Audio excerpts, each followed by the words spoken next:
Praise the lord. ప్రభువును మన రక్షకుడైనటువంటి యేసుక్రీస్తు నామములో మీ అందరికీ వందనాలు తెలియజేస్తూ ఉన్నాను. ఈరోజు దేవుని వాక్యమును మనం చదువుకుందాం.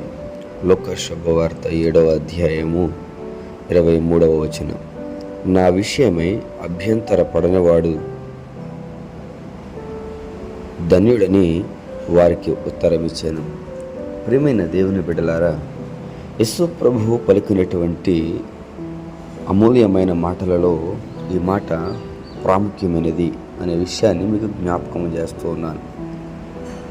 ఏంటి బ్రదర్ అంత ప్రాముఖ్యత అని మీరు అనుకున్నట్లయితే, ప్రియమైన దేవుని జనాంగమా, ఈ వాక్యం వింటున్నటువంటి ప్రియ సహోదరి సహోదరుడా, ఇక్కడ యేసు ప్రభువు తన విషయమై అభ్యంతరపడనివాడు ధన్యుడు అనే విషయాన్ని చెప్తున్నారు.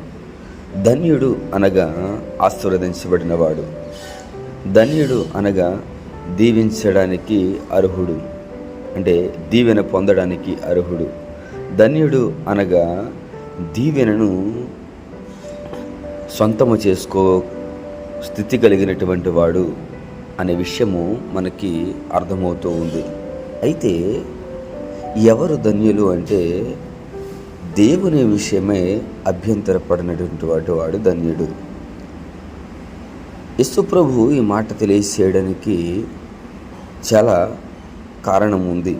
అయితే ఈరోజు ఆ విషయం గురించి నేను ప్రస్తావించడం లేదు, కానీ మనుషుల్లో ఉన్నటువంటి అపోహలను, మనుషుల్లో ఉన్నటువంటి ఆలోచనలను బట్టి దేవుడు ఈరోజు మనతో మాట్లాడుతూ ఉన్నారు.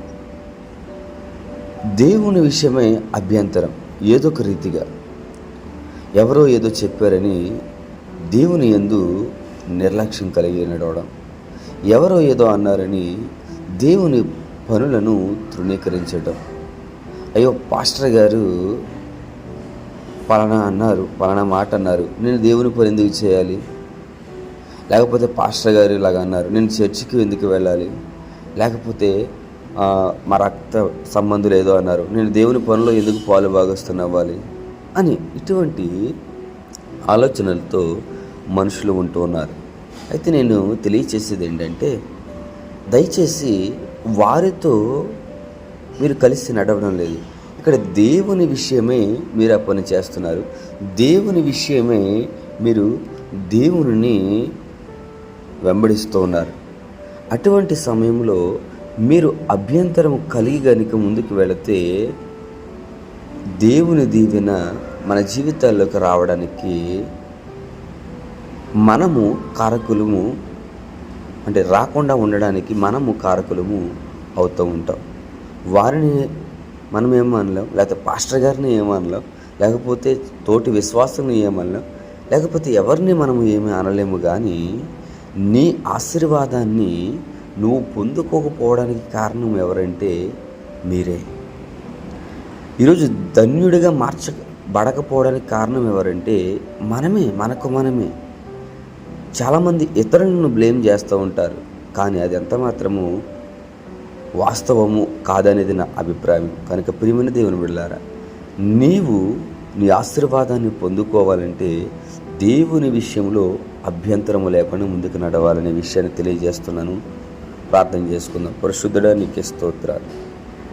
ఏ బిడ్డలు వాక్యం వింటూ ఉన్నారు, వారిలో ఉన్నటువంటి ప్రతి అభ్యంతరమును తీసివేసి అభ్యంతరము లేనటువంటి వ్యక్తిగా మార్చి నీ నామానికి మహిమకరంగా వాడుకోనమని నజరేయుడైన యేసుక్రీస్తు నామములో అడిగి వేడుకుంటున్నాం పరమ తండ్రి.